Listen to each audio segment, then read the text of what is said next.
define, as well as I wanted to ask, how did you come to these words and these specific terms? What in your research led you to create these specific terms to provide the framework for your analysis?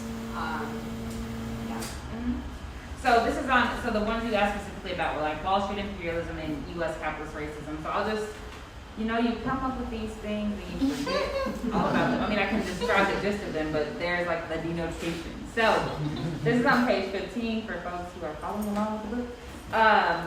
So U.S. capitalist racist society is defined as a racially hierarchical political economy and social order constituting labor super exploitation, expropriation by domination, and ongoing racial colonial primitive accumulation. So essentially, part of it, so there's a couple things to say about it, because a lot of people ask, like, why use capitalist racism instead of racial capitalism? And that's a sort of academic answer. There's sort of two genealogies of racial capitalism, one which is Cedric Robinson, who's doing a sort of political, philosophical, and epistemological project with racial capitalism, whereby he's basically interrogating racial ordering, or the ordering of humanity.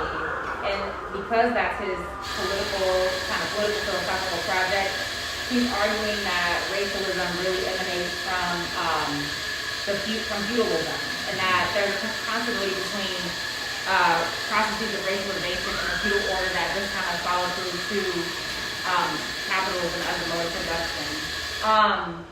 I don't share that perspective. Part of the reason why I use capitalist racism is because I believe that there are forms of racialization and racial formation that emanate from the capitalist mode of production as such, and the sort of unfolding of the capitalist world's economy. And so there are things that I think Robinson calls racialism and feudalism that actually are religious cleavages, ethno-nationalism, and things that aren't really legible as what we would call racialization today. I understand what his project is because he's trying to trace this longue durée, but for me, I'm really looking at how do capitalism and modes of racial hierarchy rooted in domination articulate. The other genealogy of racial capitalism is from the South African tradition, whereby they are describing South African political economy, specifically how global capitalism impended on primarily the mining industry that organized their economy around sort of black subjection and white domination and management. And racial capitalism is a term that they use to describe what is called like a split labor market, or the inherent racial logic of capitalism in that particular society. So I think alongside people like Bernard Makubani and Neville Alexander, who use that term racial capitalism to describe South Africa, but I'm looking at primarily the United States and also thinking more broadly, so trying to make a broader claim than just a specific locality, which they do. So again, capitalist racism is just kind of a way to be as specific and precise with terminology as possible. Because, as I've stated many times elsewhere, like, we're in a battle of ideas. So we're in the stage of the battle of ideas, and with it, insofar as that is the case, we have to fight petty bourgeois and just bourgeois-like mystification, part of which plays out through distortion and obfuscation, and not calling things what they are. So the terminology that I use in general is toward that end. In terms of Wall Street imperialism, that is a term that I got from my interlocutors in this text. So primarily black communists in general. Like, I look at a lot of people who are in and around the Communist Party. They use the term Wall Street imperialism to talk about the relationship between big business and the state, and then how that structures a particular relationship between the United States and the world, but also there's an internal logic to Wall Street imperialism. So I'll just read that definition. Wall Street imperialism, the highest stage of capitalist racism, and the internal logic of U.S. capitalist racist society has 5 key functions. The first was consolidation of monopoly finance capital and its domination of all aspects of U.S. domestic and foreign policy, through the partnership between big business and U.S. government. The second was to structure the unequal relations between the U.S. North and South, the Negro question as a fulcrum. So that's important because imperialism is often described as something that's happening like out there, but the point of pointing out the relationship between the U.S. North and South is number one to understand like internal U.S. political economy and to convey that imperialism is something that happens at home and then is expropriated abroad, and then what's happening abroad is then sort of redounds back to the U.S. mainland.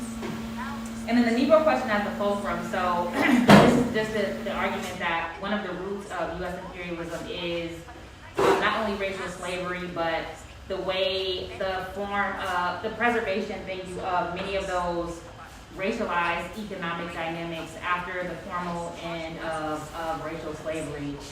So some people call it, for example, a semi-feudal order, but the relationship between North and South was very much a sort of a colonial or an imperial one, whereby, for example, northern banks and industries own much of the land in the South. They control the utilities, they control the insurance. Sorry, that's my baby.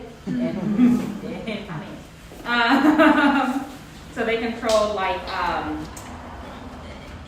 control Northern capital really controlled a lot of the economic realities of the South, if you will. Okay, that is my baby. Everybody say hello.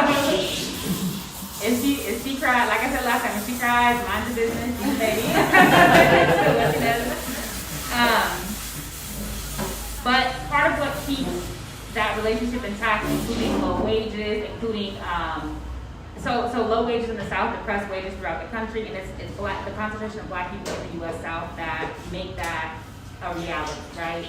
And then not only that, the wages that Black people make in the South tend to set their wages when they migrate outside of the South due to the Great Migration. So that structural condition of dispossession and relative deprivation continues even after they leave the South. So the third aspect of Wall Street imperialism is to induce the national character of the structural location of Blackness. That simply means that the realities of Blackness are not simply one of marginalization or discrimination. The oppression is national in character. That relates to something like called the Black Formation thesis, or later on, the internal or domestic colonial thesis. So this idea that Black people's reality is not just a case of being left out or being excluded. It's part of that, but that the way that Black people experience oppression and exploitation in this country is akin to how colonized subjects experience it in more formal colonial relationships. The fourth aspect is to entangle expropriation and racial domination abroad, and the fifth is to employ warlord-mongering and militarism as principal tools of accumulation. Now, war is probably one of the most important things about this whole theorizing. War is something that often falls out of, when we're thinking about capitalism and imperialism, war is an essential focus, but if you look at U.S. global hegemony, there's only been a handful of years where the U.S. has not been at war, and that includes sort of irregular warfare, low-intensity warfare, things like sanctions, coups, overthrowing governments, using aid as a weapon of war, or as a weapon of coercion. All of these things can be considered part of warmongering because so aid is the carrot, but then the gunboat is the stick, right? Behind all of those economic relationships is the threat of invasion. We see this happening in real time in Haiti right now, right? So everybody wants to talk about the Haitian Revolution and how amazing that was, the first free Black country in the Western Hemisphere, etc. But nobody really thinks about what's happening in Haiti contemporarily as a direct result of that Black freedom, right? Of overthrowing the yoke of imperialism and then the use of the U.S. gunboat back in the French to really undermine that freedom and liberation through economic warfare, right? And so what's happening now is the U.S., the core group, the UN, are threatening, there's an invasion imminent in Haiti right now through this whole discourse of like gangs, right? The gangs are taking over, but we know the most dangerous gang in the world is the United States, U.S. military, the NYPD, like that. Those are the biggest gangsters in the world. And how is it that these gangs are being armed? Haiti doesn't produce guns, right? And so anyway, on the question of Haiti, somebody that's really important to listen to is Jemima Pierre, also Amira Prosper. But anyway, to make a short story long, this is why, so we have to keep warmongering and militarism at the center of our analysis. And these are three separate things. War is like the actual relation. Warmongering is the threat of war and the constant promotion of war, and then militarism is just the encouragement of violence as the resolution of any relation at any given moment. That's how we can probably understand militarism. So that was a very, very long-winded answer.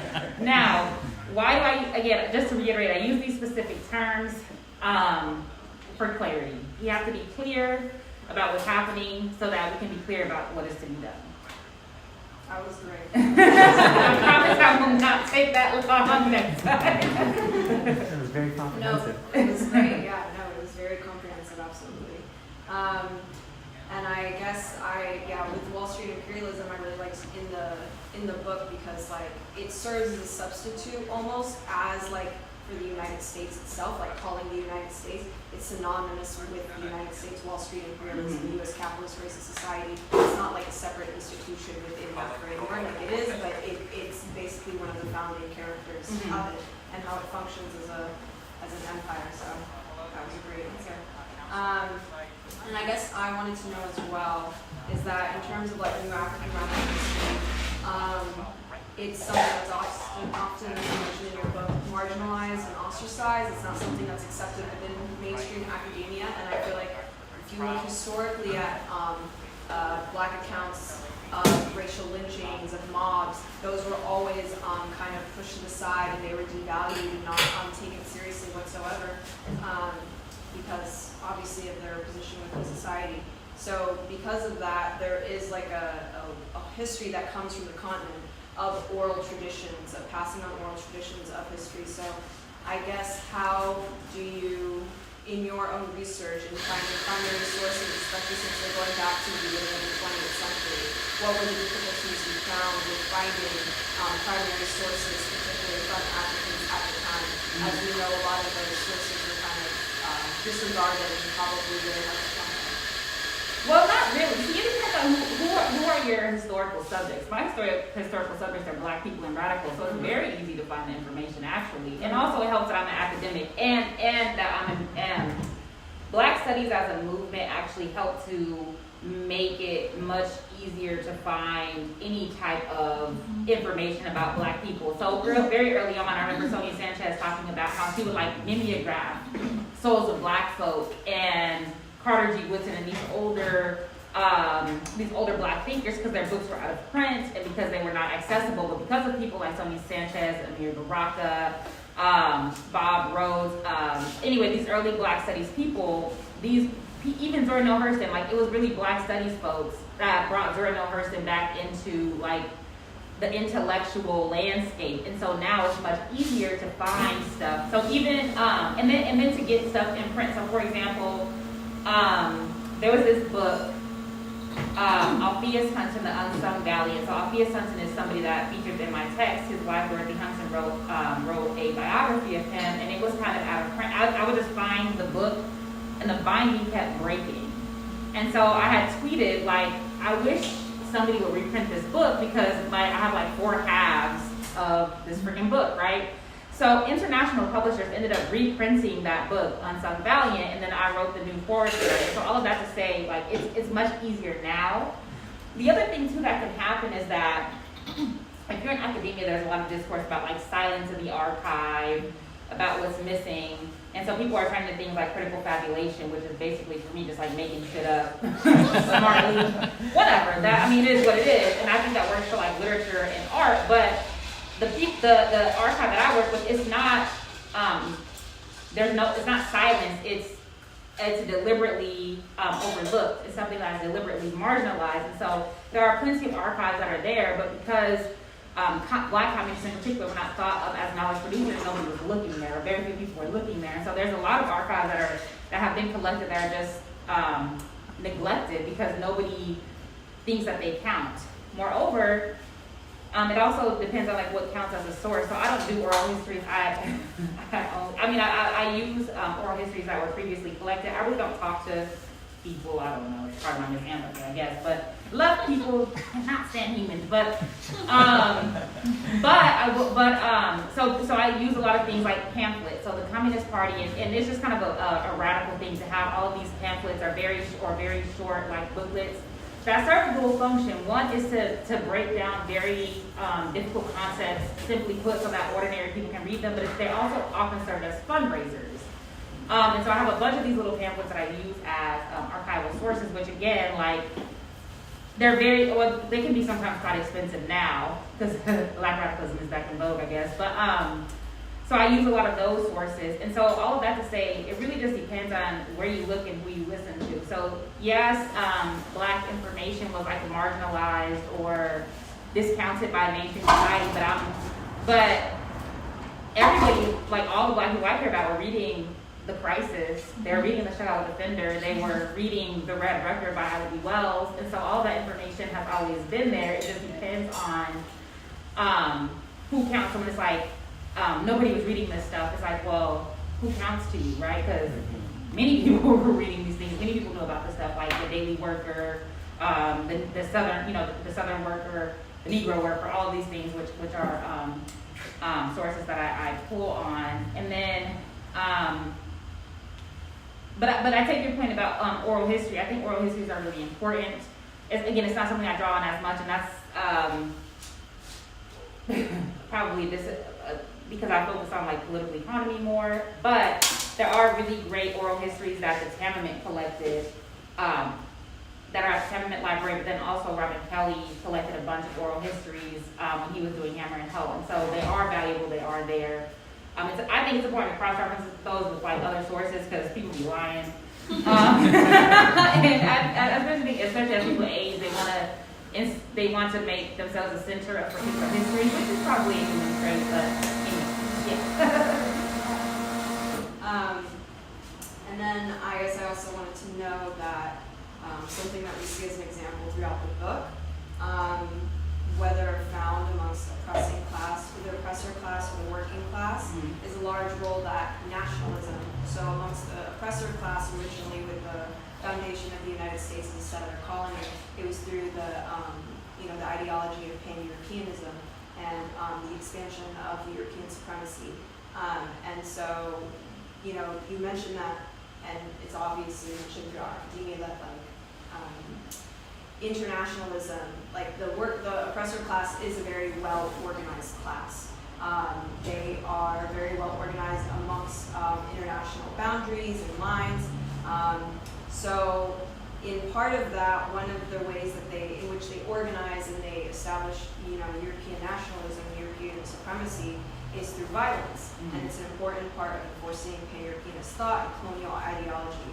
So to what degree, I guess, because in the book it also talks about IWC mobilization, and it talks about certain groups within the United States that sought to mobilize by creating like propaganda and throughout the news, advocating for political prisoners. So, but to what degree do you assert the historical necessity of violence in overthrowing ruling class institutions? Well, it's not something so I don't know that those are things that academics need to assert in their work.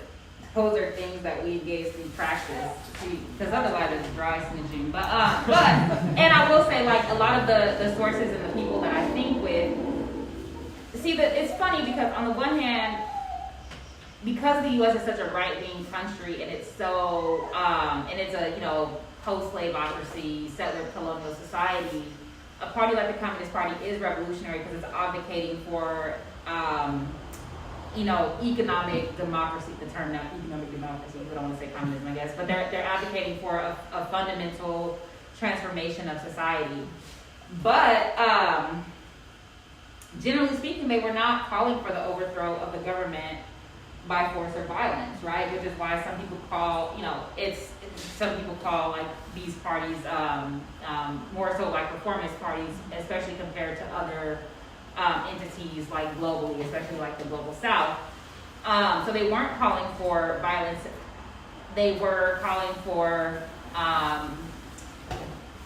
transformation by any means, up to and including violence. But you have to understand, because of things like the Smith Act and the Karen Act, et cetera, to openly call for, these people weren't even openly calling for that, and they still were subjected to these mass trials. So first the Industrial Workers of the World under the Espionage Act, and later on the Communist Party under the Smith Act trials that started in 1948. So, and these are just for books and ideas. So they can't openly call for revolution at the same time that if you believe in black liberation and socialism, you are calling for revolution in this society that is like a cracker, billionaire, elitist society, right? You are calling for revolution.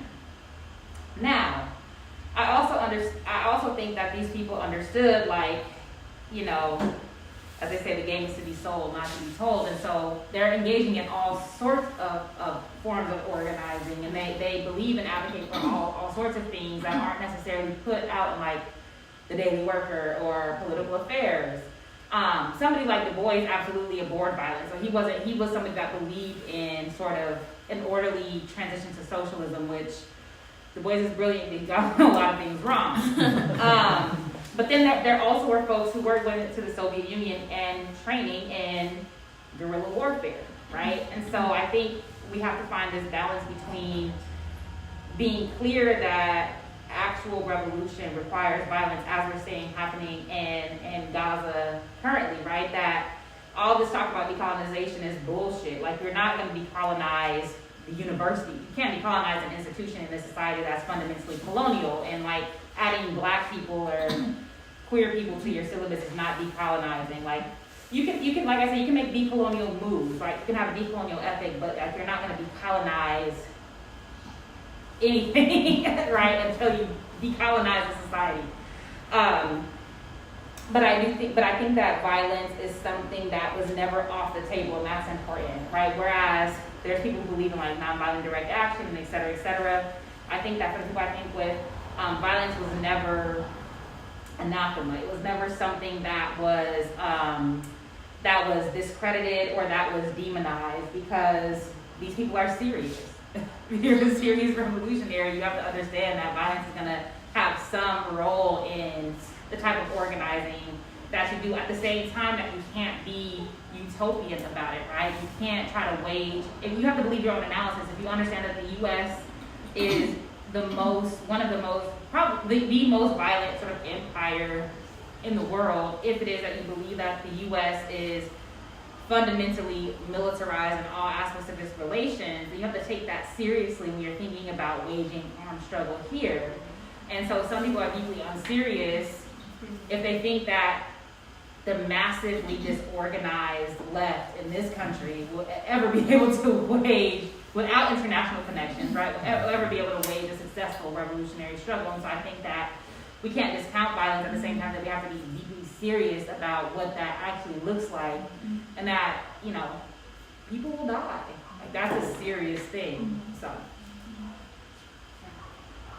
Absolutely. Very unserious kind of culture within the left in the United States, for sure. Like cosplaying. Like, yeah, it is cosplaying, for sure. And I guess I wanted to go on, and there was, it was interesting to me that in chapter 3, you kind of talked about 3 different types of black radicals, and you defined it as the West Indian, the outside agitator, and the black, red, red, black. And I guess I wanted to know what in your work and research led you to the conclusion of these 3 different subgroups among black folk in America.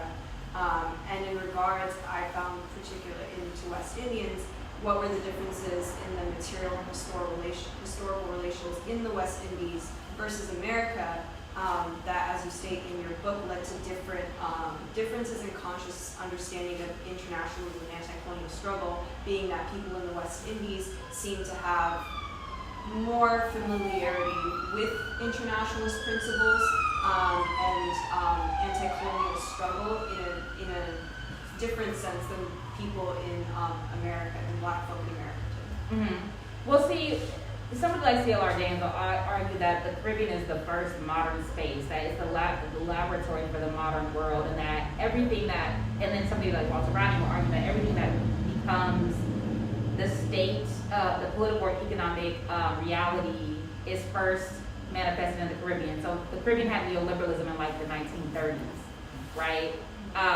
Something that wasn't externalized, it didn't become a global phenomenon much later. And so because of that, because there's a confluence of colonialism, imperialism, and class oppression, along with a sort of a racialized reality, there's a different type of analysis that West Indians have, coupled with the fact that they're primarily racialized societies, meaning that it's majority black, or majority, like a place like Trinidad or Guyana is majority like black and Indian, right? And so race doesn't become the fulcrum in the way that it does in the United States, because black people are a numerical, are minoritized people in this space. And so race really stands in for class in a fundamental way here. Side note, part of what I try to argue is that race has a sort of, I call it structural location, because it's race, class, it's not caste, which you have a question about that, but it's a particular relationship to the mode of production. So I think that there's a particular consciousness that comes with the Caribbean. At the same time, that West Indians can also be deeply conservative. They can also be deeply, invested in like a European culture. So somebody like C.L.R. James called himself like an Afro-Saxon, right, or a Europhile or something like this. And so it's not to romanticize that, but the reality is the United States saw West Indians as a threat precisely because they had this radicalism. They were more likely to be in an organization like the Universal Negro Improvement Association. They were more likely to join the Communist Party or the Socialist Party prior to the Communist Party. They were represented in like the industrial workers of the world in ways that, and in numbers that proportionally outranked like other immigrant groups. So that the West Indian as a sort of trope or a figure came out of that reality that they really very early on were seen to be this sort of subversive group. In terms of the outside agitator, so what I'll say is like the red, black, black, red, outside agitator, West Indian, part of how I came to these was I was looking at how subversives are being described. And there are other like archetypes, but these are just the ones that I talk about and the ones that I thought were most prevalent. So the outside agitator is like a northern educated person who is accused of like riling up the otherwise ignorant blacks, right? That, the Southern Negroes are fine with their lowly lot, and then you got these, these outside agitators coming in, which, by the way, outside agitator is still a discourse that we hear now. But the outside agitator points out an interesting dynamic, right? Because if you're educated in black, you're dangerous because you are prone to take up radical ideas because you're going to be unhappy with your lot. If you are an ignorant or uneducated black person, you are subversive and dangerous because you're susceptible to radical ideas, right? Because you're unthinking and anybody can dupe you. So as a black person, you're constitutively subversive, whether you're educated or uneducated, right? There's no like middle ground to it. And outside agitators tended to also be like newspaper editors or people who were able to have a wide circulation of their ideas. So they were considered to be dangerous, particularly in the 19 teens and 20s. It was like A. Philip Randolph and the Messenger. Were like they were considered to be just uppity, right, insubordinate, especially because they call for social equality. Now, social equality is basically equality amongst the races, up to and including like miscegenation. There's of course always this concern about like miscegenation, even if nobody is even talking about that, don't care about that. But that's always like the specter of destabilization, right? Racially is like these black heathens are going to come and take your white women, and anyway. Archibald Grimke was like, well, I think that it's probably the white women who are coming after black men more than the other way around, and then he had to leave the South. And then the red, black, black, red is just basically, so it's interestingly that trope was called the nigger communist, because this is something that Senator James O. Eastland called Paul Robeson, like he called him like a nigger communist. But when my book was going out for review, one of the reviewers was like, this is going to be, offensive for people to read over and over, so I just changed it to the red, black, black, red. But this is like the most anathema person, because not only are you black, but you are a communist. And so you are bringing together the two most odious identities that one can be. And so the case of this that I talk about throughout the book is Angelo Heen. He's actually on the cover of the book, which, by the way, my mom designed. Yeah, she made it. Anyways, people think that there's this guy named Jarvis Gibbons. I don't know if people know Dr. Jarvis Gibbons. People think it's Jarvis. It's Angelo Heen. It's not Jarvis. Why would I randomly have Jarvis on my book? Anyway. So the red, black, red is this really, he's just a terrible figure because it's like not only does he organize interracially, not only does he believe that he's equal to white folks, not only is he, in cahoots with Moscow, not only does he, is he again rounding up otherwise docile and complacent black people, not only is he being followed by white workers, like he deigns to be advocating for the transformation of this perfect society, right? This perfect democratic free society. So that's the red, black, red. And again, I've read a bunch of documents, like state documents, as well as radical documents that cite how these organizations are being treated, what's happening nationally, internationally, and so I just synthesized kind of that analysis into these three tropes. So I thought it was important to see like how are radical folks being understood, how not only how radical people are being understood, it's like how is radicalism being constructed as a threat? Yeah. Thank you for that, and I like that you mentioned Angelo Heen, because I was gonna bring that up as well. Because one of we devote like a good amount of that chapter or that section to talking about him and the case, because he had a Supreme Court case where he was charged with subversion, insurrection Under the slave law. Yes. And so I wanted to kind of go into that, into the significance of why that was such a historically important kind of first for a Supreme Court case, and what the historical significance of that case was. Yeah. Well, just brief, so Angelo Heen, it's important. His case, there's three cases actually, right? But his case, because there was a series of appeals.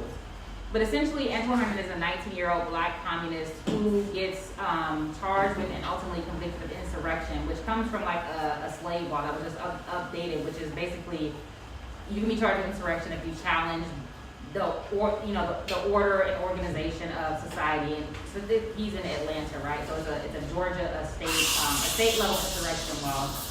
And he was charged with this because he was participating in an interracial protest at the state house because they were going to cut, this is in the 1930s, like 1932, they were going to cut relief rolls. And so black and white workers got together, male and female, black and white, to protest this. Ultimately, they were able to not only stop the benefits from being cut, but to increase them by $20,000. Ultimately, this put Angelo Heen on the radar. He was already on the radar of the police. He had been already kicked out of Birmingham and all these other places, beaten, incarcerated, etc. But he ultimately was arrested because he was possessing communist literature. He was convicted. So if you're charged with insurrection, you can be given the death penalty. So Southern justice was like, he didn't get the death penalty. He got 20 years on the chain gang. Ultimately, so this case becomes important because it is the first time a free speech case is argued out through a black person and through a radical, right? And so it really is a test of the limits of the sanctity or the realities of U.S. democracy. But part of what I point out is that all three branches of government participate in anti-black and anti-radical repression. And so even though Heen's case is ultimately overturned, part of what's argued out by the Supreme Court is that this particular law, insurrection law, is illegal. And so Heen can't be charged under it because it's too broad. But if you pass a specific law, if you pass a better law, then it does apply. So it wasn't vindicating black radicals' freedom of speech. It wasn't saying that radical speech is protected. It was saying that it was a very narrow reading of the case that then allowed for state level anti-radical legislation to persist. So that's part of the reason why the Heen case is important, because people historically, legal historians will tout it as the two big groups of radicals, but that's that's bourgeois history, right? But if we really look deeply, what happened is that radical speech really wasn't protected in a fundamental way. It's also important that that case was able to be adjudicated in that way because the 1930s was a relatively radical period. You have something like the La Follette Committee where because of there was a formation of the CIO, because of worker militancy, there was a relatively, there was some workers' power, there was some radical pressure that was able to be put on civil society and the Supreme Court, whereby the case could be argued out in that way.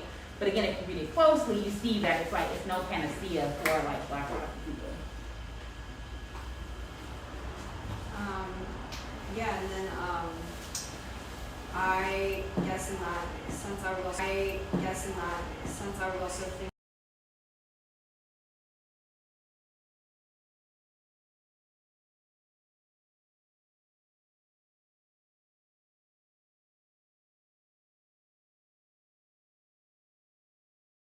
but it seemed like there was more consciousness amongst marginalized folk, and I guess I wanted to know do you see like a major difference between today and during that time in terms of like organizational level, in terms of like political like consciousness, and I guess potential to actually become well organized and form actual groups that have the potential to bring about radical transformation to society here.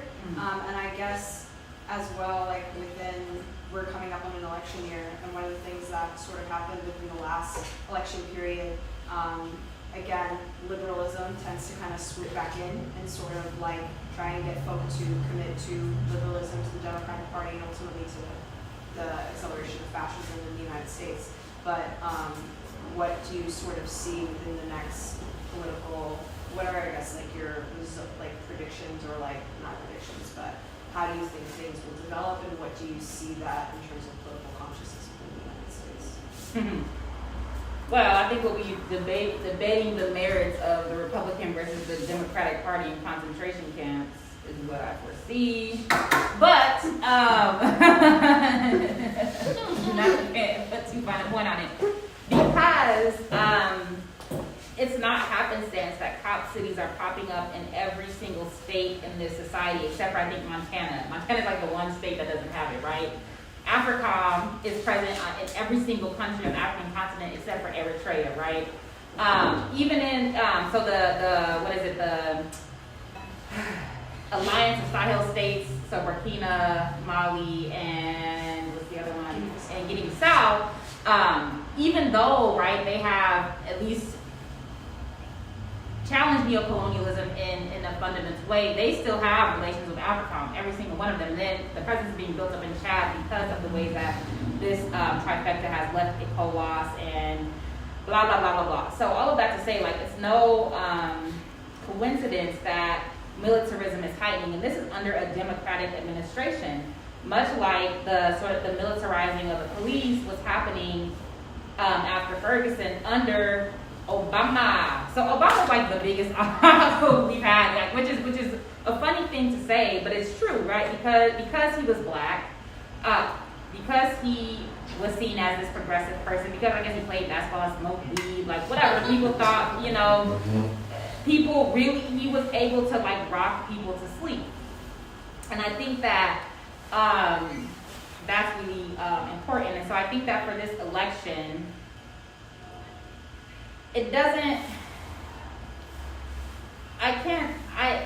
really matter who wins in my perspective, because we are seeing the funding of a war intensify genocide now. We are seeing the militarization, the increased militarization of the border now.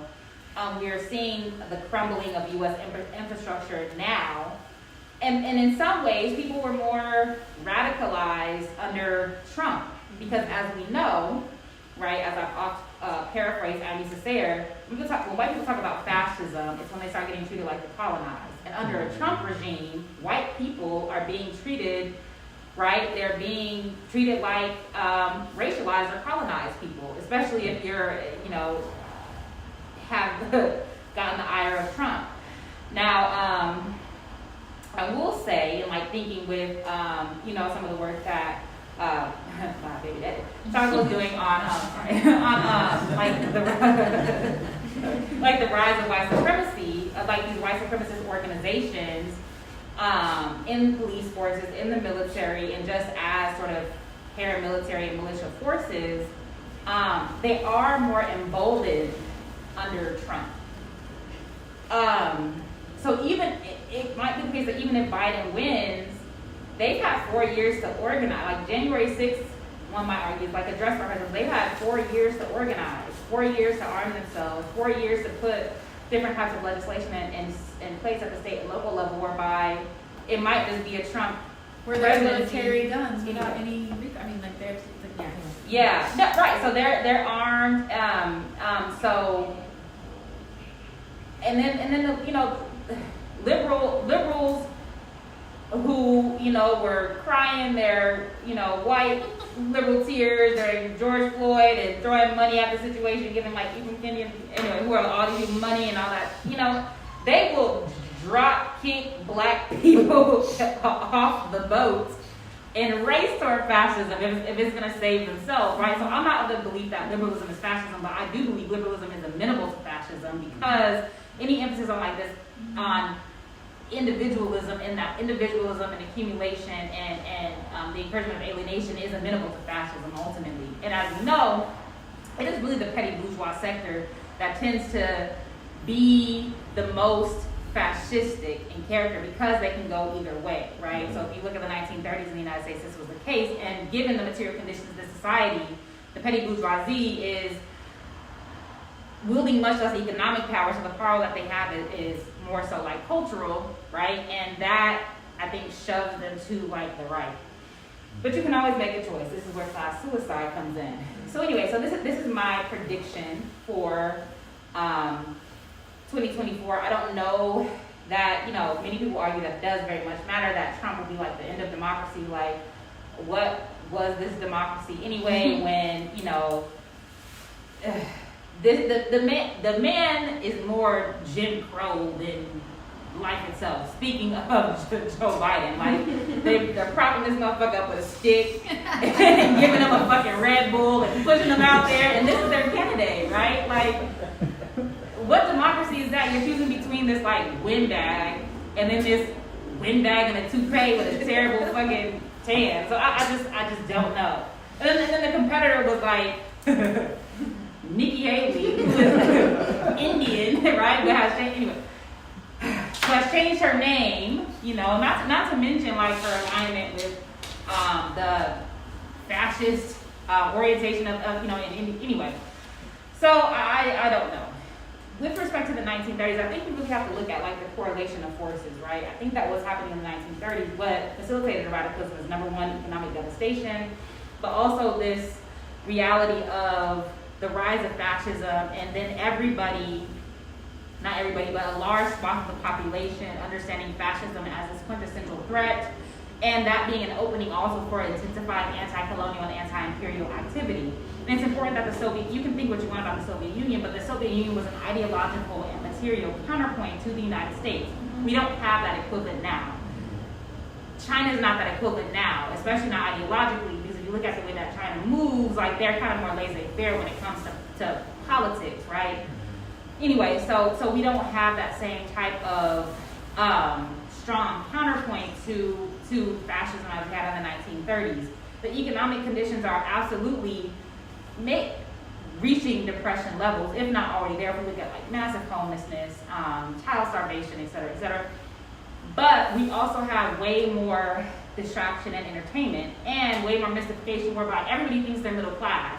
Like people who don't have like a pot to piss in or a window to throw it out, think they're middle class for some reason, because they have, you know, they are $100,000 in debt for buying like a Tesla or some shit or whatever. I don't know.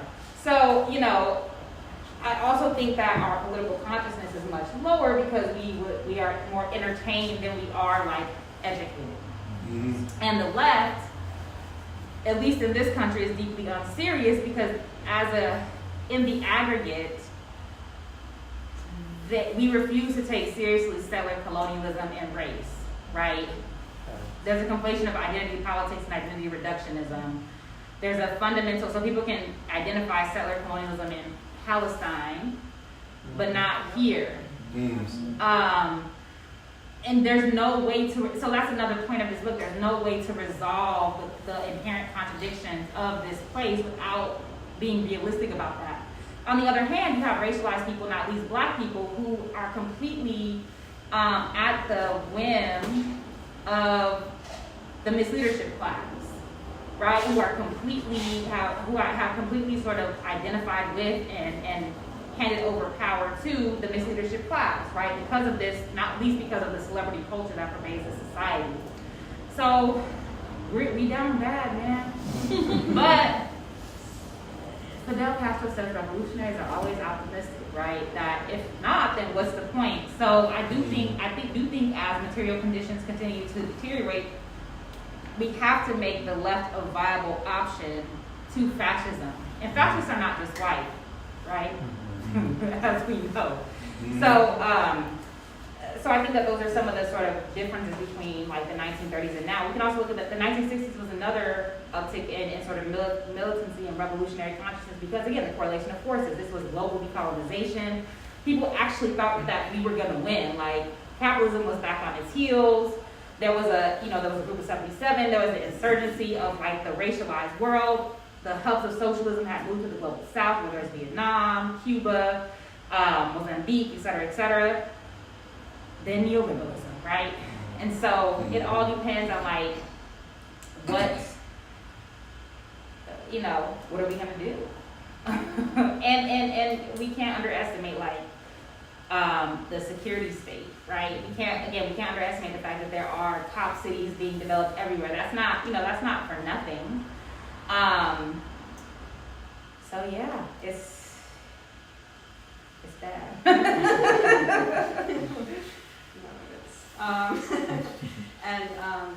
I feel like when in regards to like thinking of like Palestine and Palestinians, there is like a direct inherent relationship between, I feel like you said, there's been this like conflation of identities in the United States, so people don't necessarily see themselves as settlers versus seeing themselves as colonized, whereas like sometimes those contradictions become more apparent in areas like Palestine.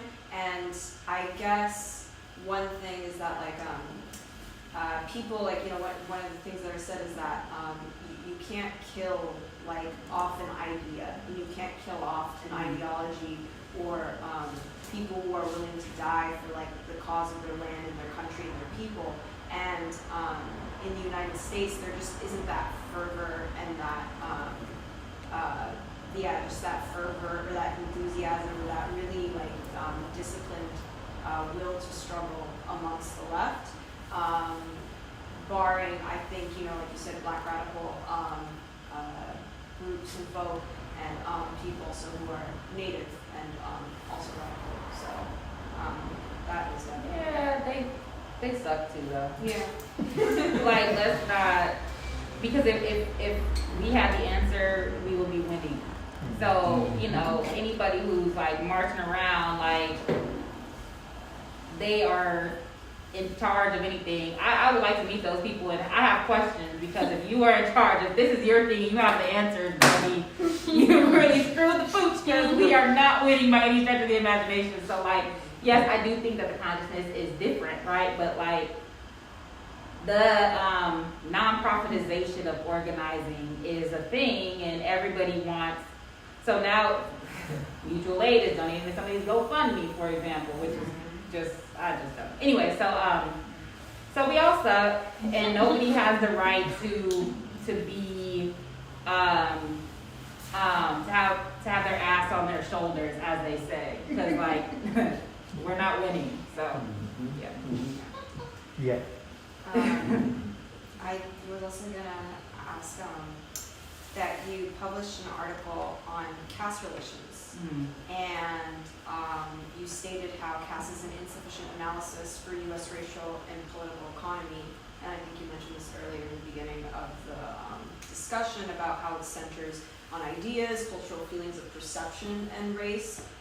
rather than looking at sort of like the economic, looking at a historical explanation for the way race came to be and its epistemology, and its purpose within a capitalist, imperialist world system. So, I mean, could you further explain your ideas on that, especially with regards to how blackness and black people are positioned?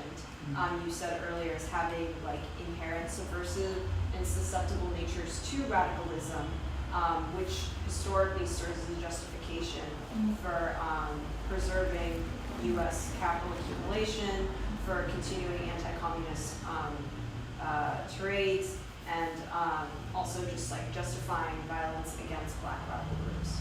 Yeah, so I mean, so the piece that I wrote is called Caste Does Not Explain Race, and so it's not that it's insufficient, it's the U.S. is not a caste society, like that's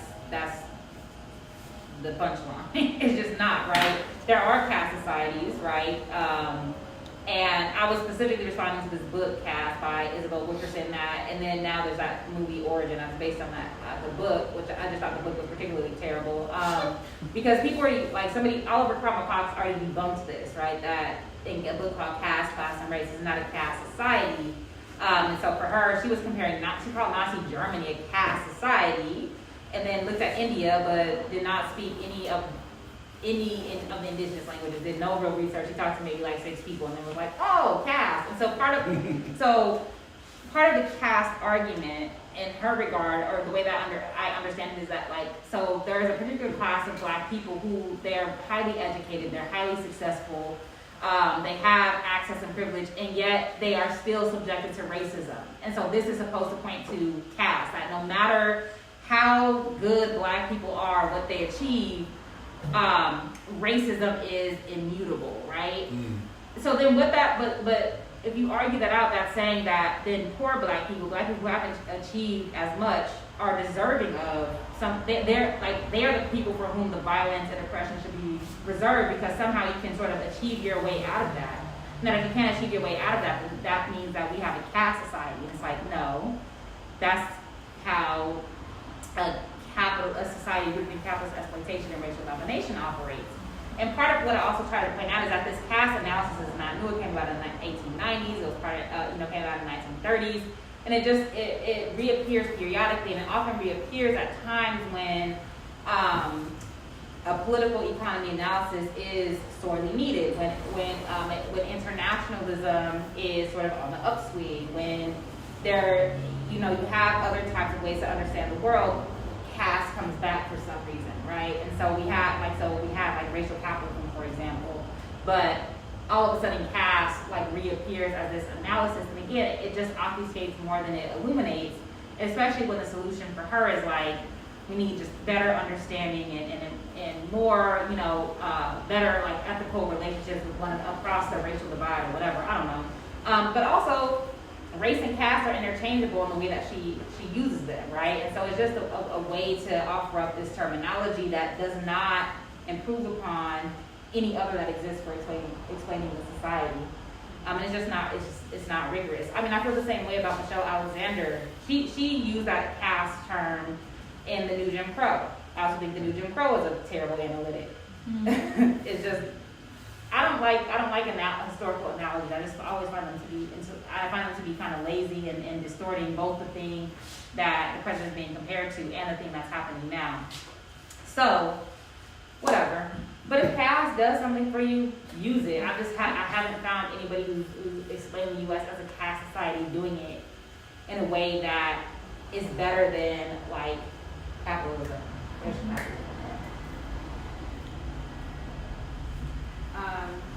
And then for our last question, I guess I wanted to ask that a lot of your work deals with historical trauma and struggles of Africans and Black Africans throughout the diaspora as well as here, and also, deals with their stories of resistance and perseverance for their own national liberation. And I guess I know that you obviously are a mother yourself, a new mother, and I wanted to know how your work or knowledge to that extent influences your personal feelings about motherhood, because I'm sure when you become a mother, you just obviously have a you have a child, so you have protective instincts over a child, and your natural anxieties are sort of heightened because your kind of world sort of revolves around another person now. And I guess how does that do that, but also illuminate and foster revolutionary and humanistic love? It's interesting. I feel like, I said I'm going to write something that called, like, the revolution will be breastfed. So, like, because I think, that, I feel like breastfeeding actually has illuminated, like, capitalist and corporate logics, probably more than any other aspect of being a mother, just because, like, breastfeeding is the best means of caring for your child, but the society is not set up to promote that, right? It's just not like, you gotta hunch up in a fucking bathroom like a troll to like try to squeeze ounces of milk out and stuff like that, whatever. And I mean, some places, like some airports, for example, will have like little places to pump, but oftentimes there's like no place to pump. Like from the outset, like formula is pushed as like the normative thing for a baby, and formula keeps children alive. It's not like you're poisoning your child, but it's something that's pushed because of the strength of like a big formula, right? Seriously though, like it's something that like the U.S. has the lowest rate of breastfeeding like in the world, and this includes like in the global South, and also just the way that from the 1950s especially onward is just not being undone. The way that we're socialized to care for our kids, like encouraging independence. So like if they cry, just let them cry. Like there's just so many ways that we're encouraged to like not nurture children. That it's like you spoil a child. They'll become too dependent. It's like it's a fucking baby, like something that's 100% dependent on who you are, right? And so anyway, I think that having a child has, for some people, it makes you like equivocate on your politics, and I would say I don't really do much of anything else but take care of a child. So in that way, it's like I've given up on whatever other aspect. I haven't given up, it's just on the back burner. But in terms of politically, I feel like it's made me more steadfast in like socialism, because this idea that moms are, when you have your baby, for example, like you're supposed to be like holed up in your home alone with this child, and that's not going to have a terrible effect on your mental health. It's crazy, right? It's way harder to have community now. We know that communities have historically raised children. It's way harder because of all sorts of the way that labor is set up, for example. Everybody's tired. Everybody's overworked. So there's that. So I just think that having a child makes you think about, or made me, I didn't give it a second thought previously, because it's something that it really is experiencing it that you realize this. Even like the hospital, right, is such a corporate space. Even these birthing centers are so like corporatized. People, they'll have a midwife center thing, but but they really still center like OBGYNs that have a particular type of Western knowledge. Doulas are really good, right? But then I also think because of, again, the non-profitization, there's people who are like, I'm going to be a doula. And that's a, like, deep knowledge, right? It's not just something that you, like, take this online class and then all of a sudden you're a fucking doula. So I think that being a mom has, being a parent, I would say, because I'm a mom, but, like, I think that my partner also has, become aware of some of these things as well. Also that, like, just the way that men are treated is really crazy. Like, on the one, I have seen like in our generation a resurgence of like dads, which I think is really amazing, like hands-on, active, raise and rear their children down, which is really great. And so I can only imagine what they experience when they like go in the hospital and like you ask a question and the nurse only talks to you. Your partner asks a question and they kind of like ignore them. And that's not you know what I mean? Like everybody's like learning, everybody's in a fragile state, and so I think that type of treatment can be discouraging to men. Anyway, so it's just all around. I just feel like there's not a collective like community type of consciousness when it comes to child rearing, such that you're just supposed to absorb everything like alone. Like postpartum depression is really high, and you know, unless you're reading all the books, listening to the podcast like I did, like you don't know what's happening to you. You know what I mean? And so, yeah. So like all of that to say, like I think that having a child has just made me just more steadfast in my like radical politics, and that to raise like healthy, well-adjusted, connected, well-attached children is super hard in this society. Like, not to mention having to maintain like your relationship like with your person, right? So even this idea that the baby's like the center of your universe is a little bit, you know, it's also a little bit like, oh, well, you're still a person. Like, what are you supposed to do? You know, just walk around like fucking spit up in your hand. So yeah, so I think that what that says about love is that I think that we have to have much more understanding of love as like, I call it radical responsibility. So I'm writing a book about mutual comradeship where I talk about love as radical responsibility. Love as like a collective reality. It's not just, you know, arrows, right? But it's something that has to be able to sustain multitudes, right? And we have to have like a mutual investment. And I will say that's it, because let me tell you something. When I used to get on airplanes and hear these damn babies crying, I was like, somebody with this fucking baby.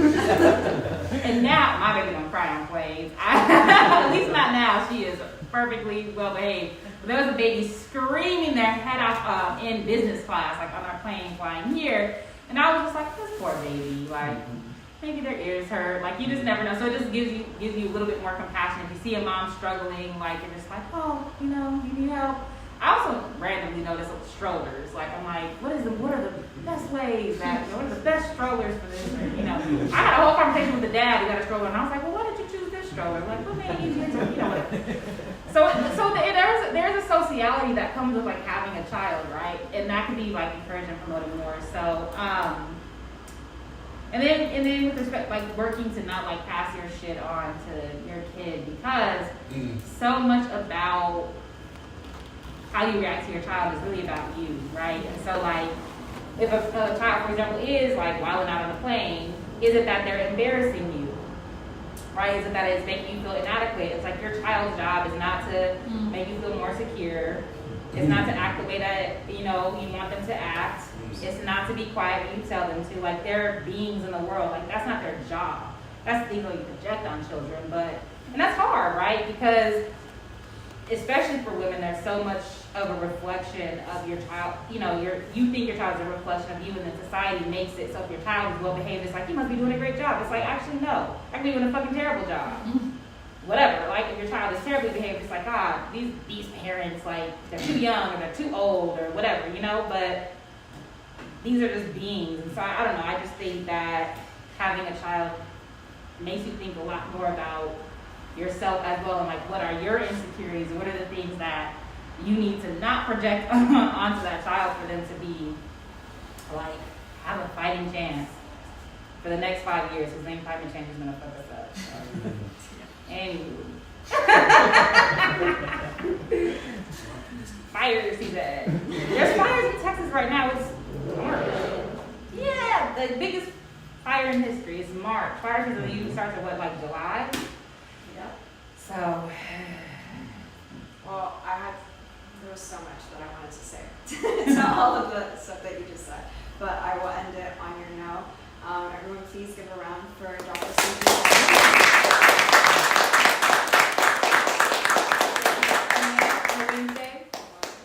Thank you so much for coming here. Thank you to Midnight Books, and thank you to FTP Cafe, and everyone here for hosting this space.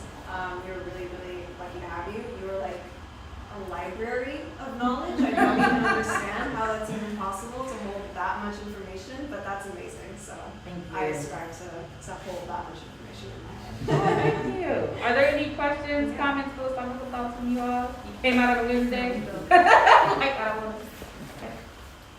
to. So usually we hear that, the whole argument of accelerationism. It's like self-destructive, right? But kind of going off what you were saying, it seems almost like it's a defense mechanism for whiteness. like for white people to remain comfortable and not experience, being treated as colonized people. So with that in mind, the fact that Biden is pushing, the most strict and violent border bill, the fact that, he's literally funding a genocide, all these things that we were told to be afraid that Trump was going to do, he's doing it. I guess what is the counter to this, to the defense of, hey, that's acceleration? I don't know if I worded that right. No, I hear you. I think that what we need to do is too often we conflate electoralism and politics. Voting is just a tiny sliver of what politics actually is, and so the president's gonna be the president. I think the questions are what are we doing in our communities? What are we doing to sustain ourselves and to build dual power, for example, as one model? Community control, I don't necessarily believe in community control with police, but what are we doing for community patrol to keep ourselves safe, that type of thing. I think that those are the questions we need to ask and really be studying, what were people doing in an underground way or in an alternative way in times of fascism, in times of deep repression, because more and more the state, to the extent the state ever did, the state is not responding to just people's needs, right? And so I think that they say, I'm not going to engage in a battle of wits with somebody who is unarmed. And that's how I feel about these fucking vote blue no matter who, or, lesser of two evil people. It's just this is deeply unserious, right? This is about your feelings of safety or vanity. I do think though, voting registration can be a means of consciousness raising, right? Depends on what the political education looks like. So that can sort of allow people to get their toes wet in organizing and to get involved in some way. But we have to be clear about this is a strategy for mobilization that then needs to turn into organization. It's not that we actually believe in Biden or Trump or Cornel West goofy ass.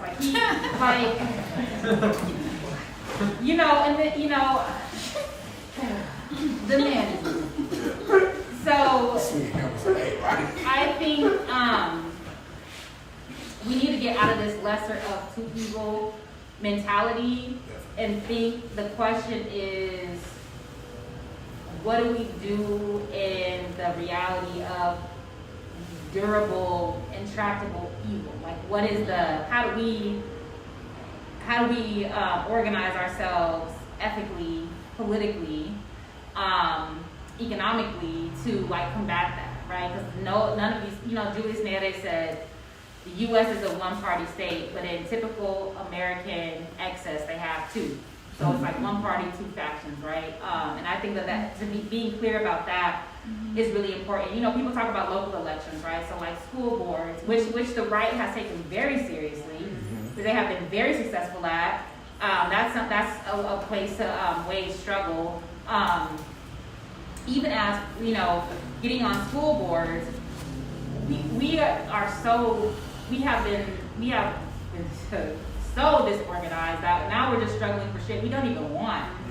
Because the public schools were trash before, right? Now we're struggling for books. We just want there to be books in the library, right? This is how down bad we are. And so, right? And so my perspective is if we're gonna be targeted, if we're gonna be repressed anyway, we might as well do the most radical thing and stop doing these, letting the right set our agenda for what we struggle over. So,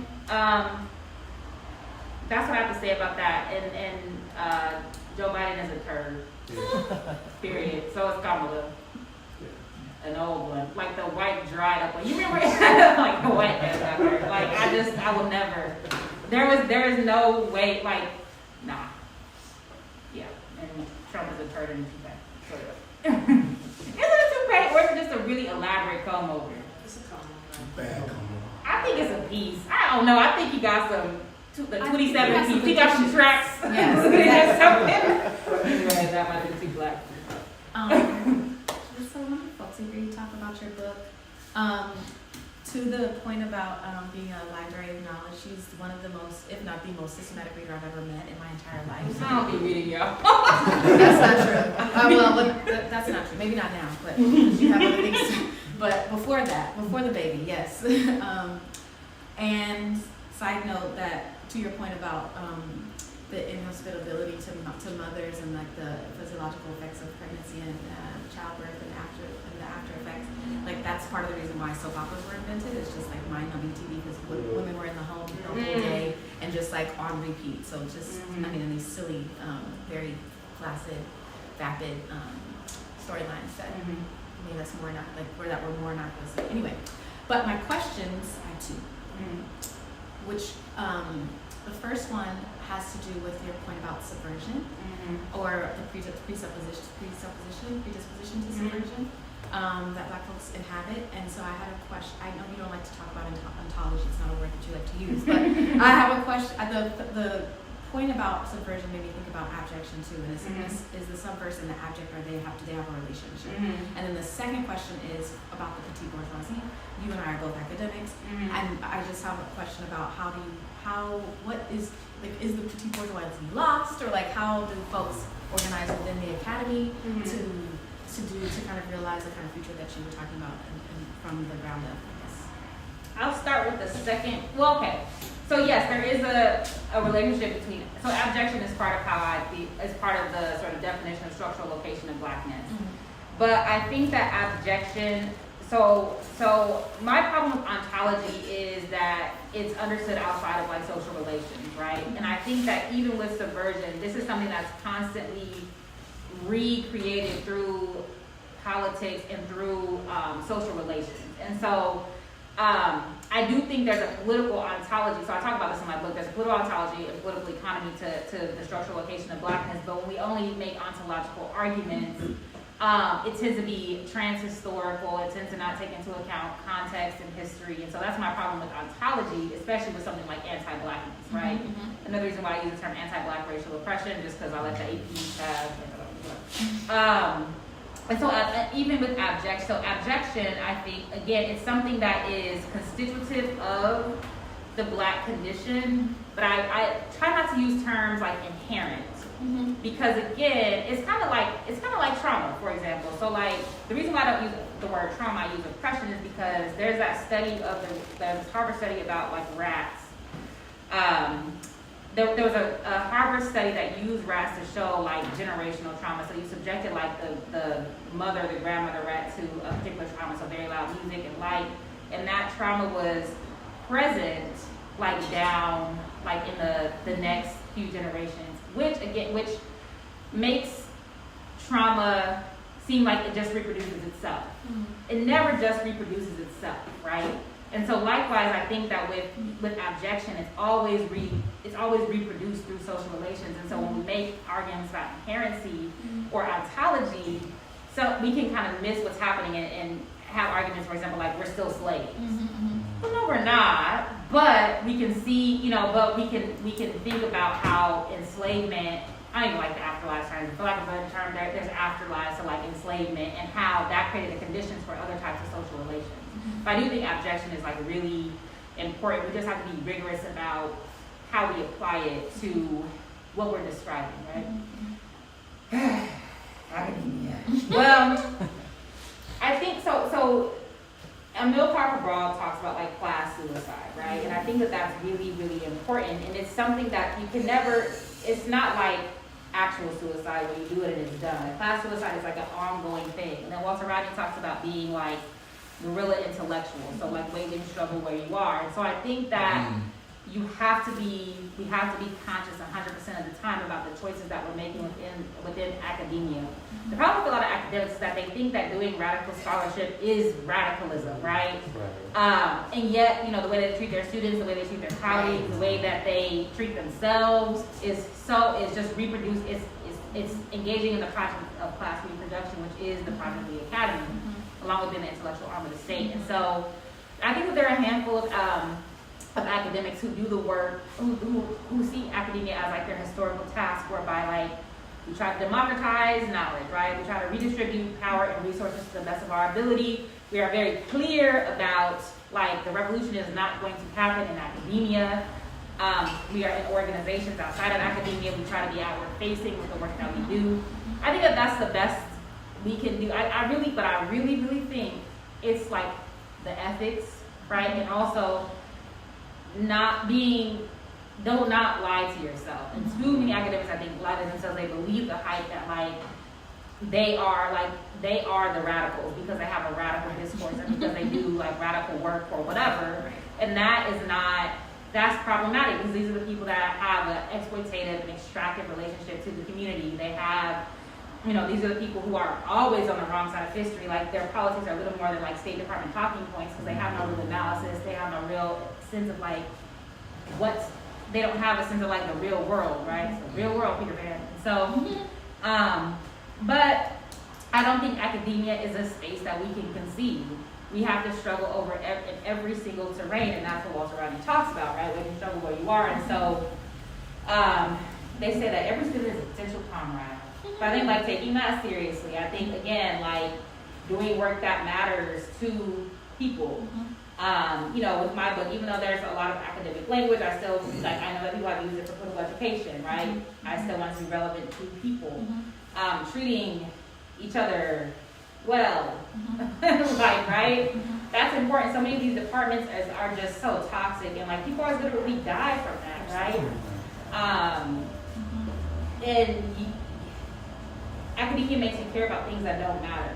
So like really being clear on it, I think is a really important way to navigate this thing. And it's a job, right? I do the bare minimum. I do. Because no matter what they're paying me, I'm underpaid because so much in academia is done for free. Like, I do the bare minimum. Yeah, I do. And I feel like that's important. Yeah. All right, so somewhat related to your question about petty bourgeoisie, Professor Joy James talked about how Kathleen Cleaver revealed that there was a lot more racial solidarity when the Panthers were active. Like they presented as a united front, right?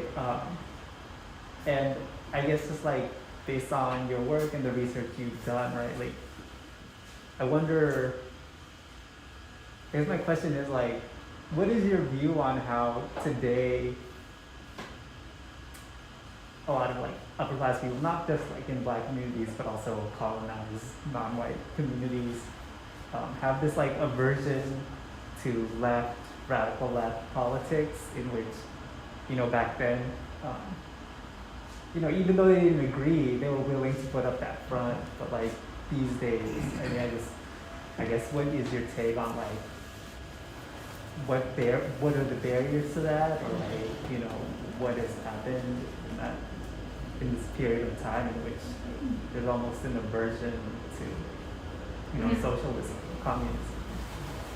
So I think, there's a number of things. So one thing, like I always talk about something called Schadenfreude, which is like the, taking delight or rooting yourself in the demise or suffering of others as a form of protecting yourself. And I think that that's part of what is happening with like the Black petty bourgeoisie. It's like you legitimate the violence against like those Blacks over there to try to shelter yourself as much as possible from the violence that accrues around particularly racialized subjects. Right. So I think that's one thing. I think the second thing is because of like by the 1980s there was like class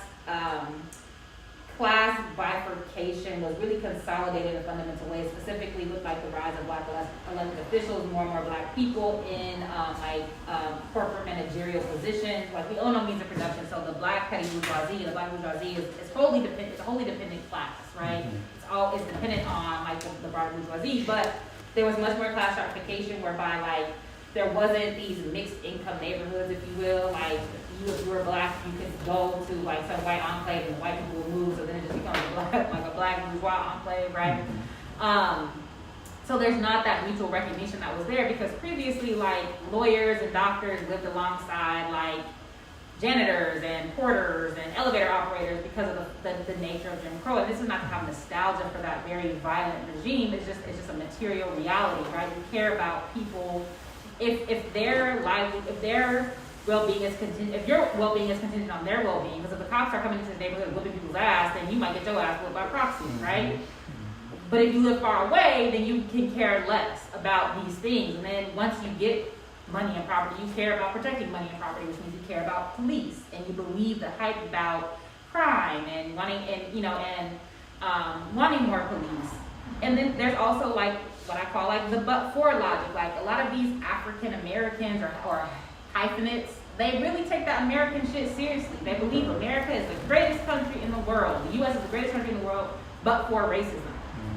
So if racism is eradicated, then this country will be great. And like that's just simply not the case. But so then they're, what they do is try to get rid of or try to pass policy or do this or do that at the same time that they want to protect the same accoutrements of citizenship as any other group of people, right? And so, to make a short story long, there's just more at stake, I think, if you're a rich or a well-off Black person. Previously, we have particular types of proximity. And we're just politically underdeveloped. It's much more politically underdeveloped because of edutainment, because of distraction, because of terrible schooling, etc. Like we know that, I think 70% of U.S. adults are functionally illiterate. That means something, right? That is a real thing. And then the non-profitization is an important thing, like the bureaucratization, the funneling of radical impulse into NGOs and into nonprofits, the co-optation, all of those things, I think, are why we don't have a Paul Robeson. I don't know that we'll have one again, like we have Kehlani, but and I think we also, there's just too much emphasis on celebrity culture. People would rather be famous or influential or even just popular, right? Than to be free. So that's what I think. Thank you. Make all the short stories long. Sorry, just one more. Liberalism or neoliberalism as maybe the highest stage of fascism or the most luxurious stage of fascism. Because the way that you were saying that neoliberalism was a response to all these the global south turning towards socialism, and that was a response, that capitalism is pushing neoliberalism. Is, in other words, when things start going to shit, it turns to fascism, the most overt and violent version of it. But neoliberalism is the comfortable or the successful version of fascism, where it doesn't need to be outwardly violent because there's nothing really challenging it directly. There's no uprisings that you outright oppress. Am I off on that? I don't know. Well, I think that neoliberalism is a set of economic policies that can have fascist tendencies, but fascism is a political formation, and so you just have to look at the content of the economics. For example, I think that neoliberalism is what created the conditions for the current regime, the current rise of fascism, and there's a different economic reality that's unfolding. So neoliberalism is the harnessing of the state to the ends of private accumulation. They say the redistribution of wealth upwardly. That's the primary project of neoliberalism. I think we're in a regime now where it's not only that, but it's also the state defending corporations against civil society in a way that it's not that it's unprecedented, but in a way that is the function of politics itself. That's not necessarily the case with neoliberalism. What I think that we have is more of a global south model of political economy, where that is the case because of the precarity of the state, right? And because of the way that the state, because of things like structural adjustment, but also just the function of the colonial state, is it's not able to provide for its citizens, and so there's a much more militarized militarism as a function of the state and economy. I think that we're moving more towards that, which to me is different than the neoliberal model, which is again it's the canary in the coal mine, if you will, because it's the means by which the wealth distribution, the gross maldistribution of wealth creates the conditions for the necessity of the militarized defense of capital against like civil society. It's a shift to coercion as opposed to hegemony. Like neoliberalism, there's something about hegemony in neoliberalism. So it's something that I'm still thinking about and working out. But I do think that all regimes of capital accumulation have the seed of fascistic politics because of how fascism harnesses like group subjection and the alliance of the state of capital and labor like against the well-being of the majority, right? Those are like I think just the basic characteristics of fascism. And some might argue that that's has always been the case for the United States because it's only a few people have had access to democracy, if you even want to call it that. And if only a few people have access to it, then it's just privilege. It's not democracy. Thank you. I'm glad that's being recorded because I want to It's just a theory. Maybe just keeping it on like the communist thing where we don't really have a oppositional state like we did in the Soviet Union. And in my lifetime, I've been inspired like for the first time by like the Mexican government, like and their social policies, and they speak on neoliberalism and how they're distancing themselves from it, and also the cartel influence. So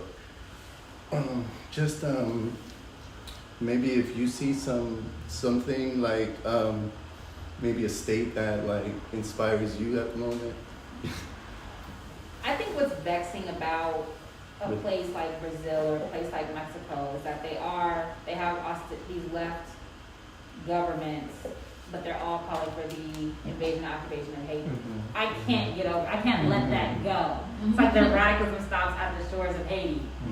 So what does that say about imperialism and neocolonialism, right? And the ways that even these left governments like benefit from those relationships.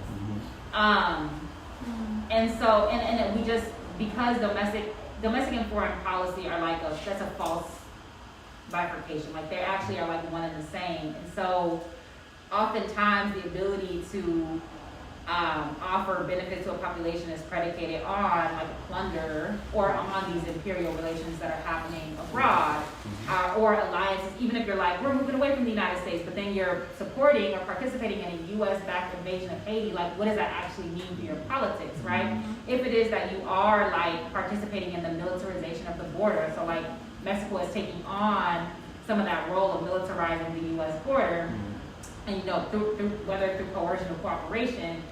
So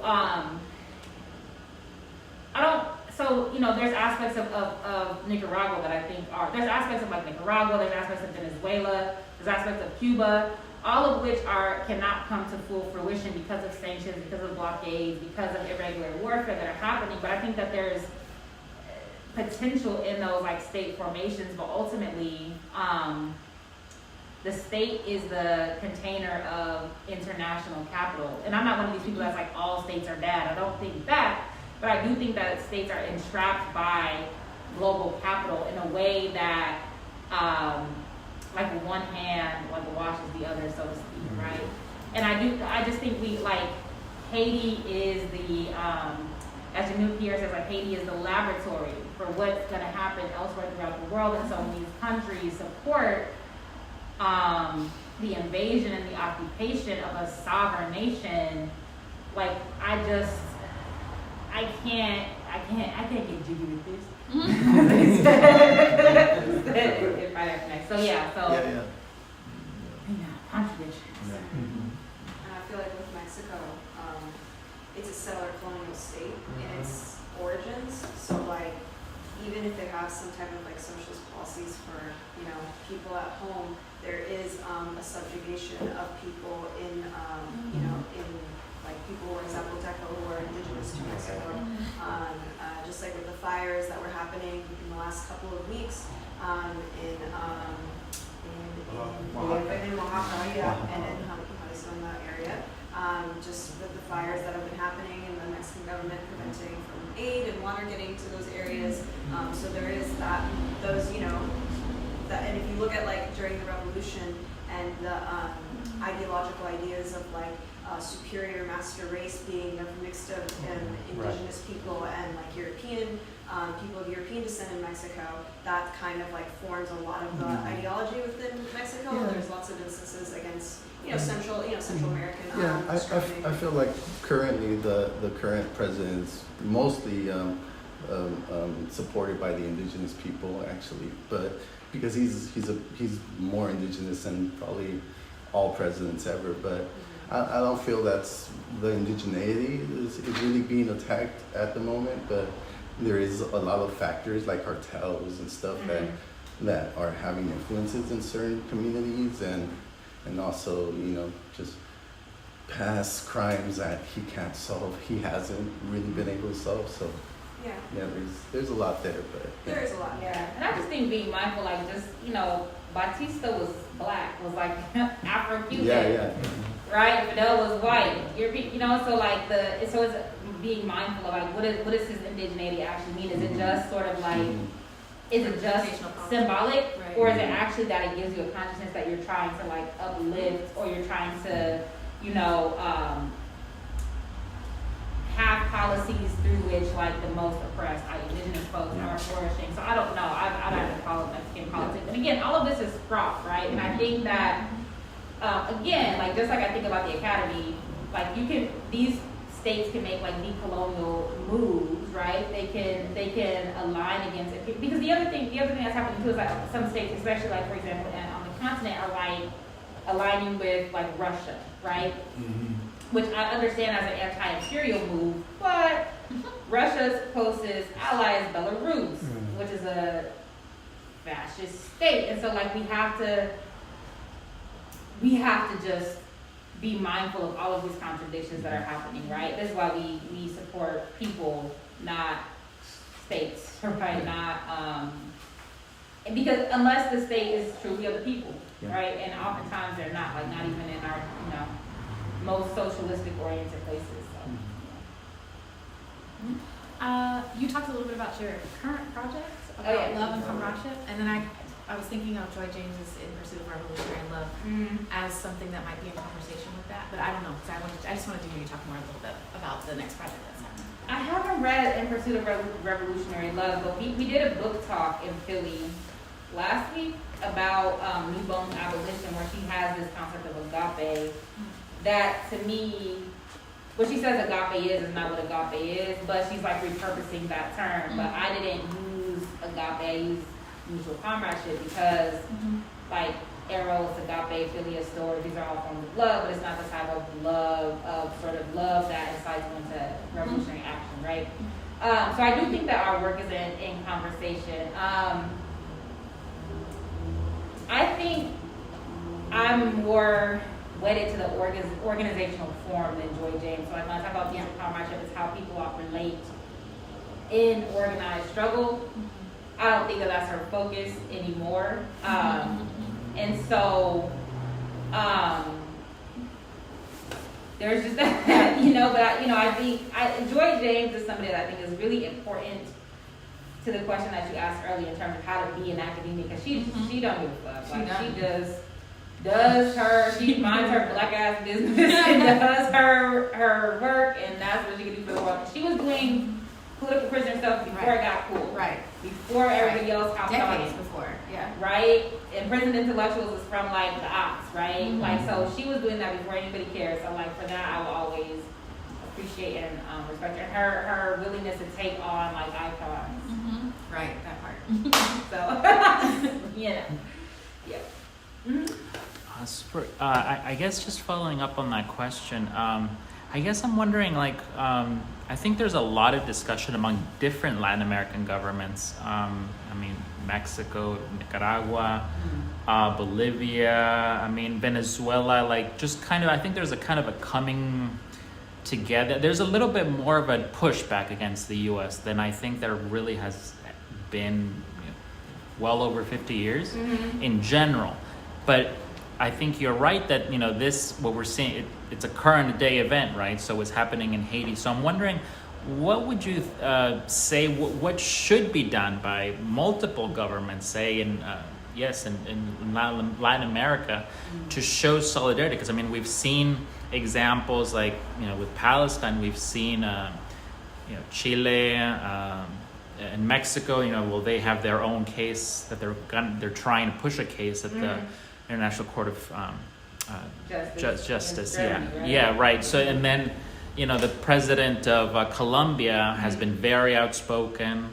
Not to mention Venezuela. So there's, you know, obviously they have their own kind of problems, right, to deal with the U.S. and all their internal dynamics and amongst each other. But what would you say, you know, what could all those governments, more on the left, even if not the, you know, hardcore, say, communist left, you know, what could they do for this current situation? U.S. UN Court Group out of Haiti offer, you know, petrol subsidies, because one of the uprisings that were happening a couple of years ago prior to the assassination of Jovenel Moise were about the removal of fuel subsidies that made the cost of living untenable. You know, when we say U.S. out of Haiti, it's not just militarily, it's economically, right? So we know the way that the Clintons came in, for example, after the earthquake of 2011, and completely helped to decimate the economy. We know how Clinton, prior to that, when he was governor of Arkansas, helped to kill the rice cultivation in Haiti, so to help Arkansas farmers, right? So I think that it's providing like material support to Haiti to improve the material conditions there. I think that there needs to be some negotiations, diplomatic negotiations between the DR and Haiti, because the DR is systematically deporting not only just Haitian people, but Dominicans of Haitian descent who should have citizenship in the Dominican Republic, which helps with destabilization. Ending the arms sales that are happening in Haiti, because again, Haiti is not a producer of arms, but these gangs are armed somehow. And I just think the same types of resolutions and solidarity that are being passed on behalf of Palestine. Like, why can't these be? It's because people believe the narrative about Haiti, that it's a place of chaos, it's a place of deprivation. It's the same thing with the Sudan and Congo, right? Now people are sort of talking about it because a few people have lifted it up alongside Palestine, specifically the ways that Israelis are arming one side in the Sudan. But I think it's like we have to like deracinate like this notion that African countries and like even Haiti, right, the Africa of the Western Hemisphere, are objectively places of disorder and chaos, and there's nothing to be done. There's no reason why Latin American countries can't take that up, right? I think that people fundamentally believe that discourse, and so, you know, and it's not even, and because they believe the discourse, and they're sending people on these so-called peacekeeping missions, right? So they're part of these, they become part of these occupying forces, and also that's supposed to be a function of like their modernity, a function of like their own leadership in the international community. So like all that shit like has to be rejected, and you know, Colombia especially should know better. That's what the School of the Americas is. Like they know how the U.S. presence has been, you know, fundamental to like the Civil War that was raging there for like 20 years, etc. So, yeah, that's what I think. Start with a simple resolution. All right, I've been kind of sticking back and just listening to everything else talking about. I want to throw a particular black question out. Just kind of concerned about, or not concerned about, but concerning the major migration of a lot of folks, back out to the southern U.S. Or not even back all the time, maybe some obviously for the first time. Like folks being in Atlanta or a lot of parts of Texas, for instance, parts of Florida, things like that. And kind of feeling a sense that they're just kind of going there for cheap homes, as opposed to saying, okay, let me take an active part in establishing a movement here to run the, you know, the whiteness and the right and a lot of that going on, kind of run that out, and you know, create conditions where it's like, okay, look, like if we're gonna go here, like this is ours now, and you know, we're not gonna have Mississippi, for instance, be a place where you do our water like Flint. You know what I'm saying? Like we don't just leave here because we got a big old soul food play. You know what I mean? Like we're gonna jump up in here and push them out and do this thing better. I kind of worry that maybe it's more of a they go out, like they might go over there and just kind of check out of being political participants in what's happening there, and they just want to kind of be there. So I was wondering if you maybe kind of receive similar things, or what have you been picturing with it? Well, I think that we need to take seriously the people who are already there, because the assumption is that people from the outside need to go there and then take shit over, right? As if people in like Florida, Texas, Mississippi, etc. are not already there working. So I think that the first thing to do is like establish connections with people who are already there, right? I do think, you know, and I do think we have to take seriously like the forms of like mollification that are very, very prevalent, especially like in the Bible Belt, right? Like, Right. that's a thing, you know what I mean? And the anti-radicalism is very endemic. And but on the other hand, some of the most armed black people in the country are in those areas, right? Especially who are like in rural areas, because that's just what it is, right? That's a what is it? Open secret that those are some of the most armed and proficient people at firearms like in the world. And so I do think that if, like this reverse migration that's happening, I do think that people are going for issues of like cost of living, because you can buy a home and have a relatively decent life economically much less so in Atlanta, much less so in Atlanta now, broke black LA as I call it, but the people.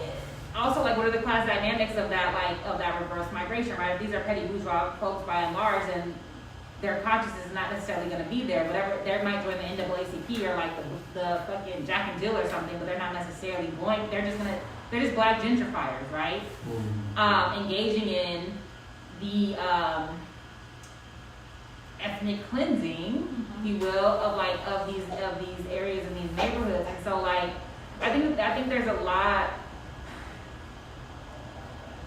I think people have to be organized, and people have to be like intentional about if it's land backed, right? If that's the play. If it's dual power, if it's cooperatives, whatever it is. But I think by and large, people who have the means to do this reverse migration, they don't have this type of consciousness, or people just try to come and parachute in and like start their shit in wherever they are, which is not, then it's disembedded from the actual realities, right? And people are not necessarily building the people who are already there. That I think is really important. We can't just assume that people who are already there are not doing stuff, you know? Indeed. And then to follow up, you make a good kind of holistic point about, you know, are they just kind of making things worse for, you know, the black folks that are already there, or, you know, things in regards to the jobs, or like ignoring stuff like right to work status and stuff like that, while letting, to my initial point, just letting, I want to say a certain word, but I'm not gonna do it. Basically, the white right do them. Like I'm thinking like an event like this, like if the white right walked up in there with GATs and Trump flags and said, yeah, this ain't happening. Like, okay, bye. You know, I get concerned that it wouldn't be some sort of like Montgomery, Alabama style ride. Like, yeah, we ain't having it. What's really happening? But that would happen. Who here? Well, okay, this is being filmed, but like, if the right marching here right now, what would happen? It's not, and this is not the South. This is anything. I'm not gonna say anything south of Canada is the South, right? But so you know, so I don't think that that's just a Southern problem. one of the strongest contingencies of the right is in fucking Idaho, Oregon, right? Oh, yeah. You know what I'm saying? And so, North American German. so I think that's a problem wherever it is that we're located, is that whether it's crackers, in militias, and what? That's the. No, that was weird. I was gonna that's say that the- word, but I was like, That's an empirical term. Whether it is in militias, whether it's the pigs, whether it's the military, we're all getting bullied, right, by them, right? Because of lack of consciousness, because lack of technology, if you will, because of they say you've been down so long, you don't know how to get up. So I think that that's something. And then if you have that consciousness where you are, of course you're gonna, or that lack of consciousness where you are. Why all of a sudden would you have some new consciousness in the South where in some ways the oppression feels more acute, right? So you gotta organize. we gotta organize. And we have, people just literally have to be willing to. So part of what mutual comradeship is like it's courage, right? It's the willingness to put yourself at risk for another. And I just think that there's not that. And this is completely evident when we look at all of these police and vigilante shootings. Everybody's recording. How can nobody stopping that shit? You know, there's this case in Texas where I forget who the young man was, but the cops had their guns drawn on him, and his grandmother literally went and laid on top of him. Grandma, old lady, old black lady. And yet everybody else is just filming. So until that ceases to be a phenomenon, in all of these situations, generally speaking, the cops are outnumbered. They can't shoot everybody, right? But again, until there's a collective responsibility to one another in any number of these situations. But to be fair, the right has history on its side. It has the state, the federal government, state governments, money, right? International connections, right? Whether it's in Ukraine, wherever.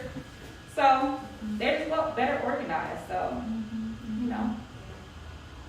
not to be bleak, but that's just gotta always stay to stay.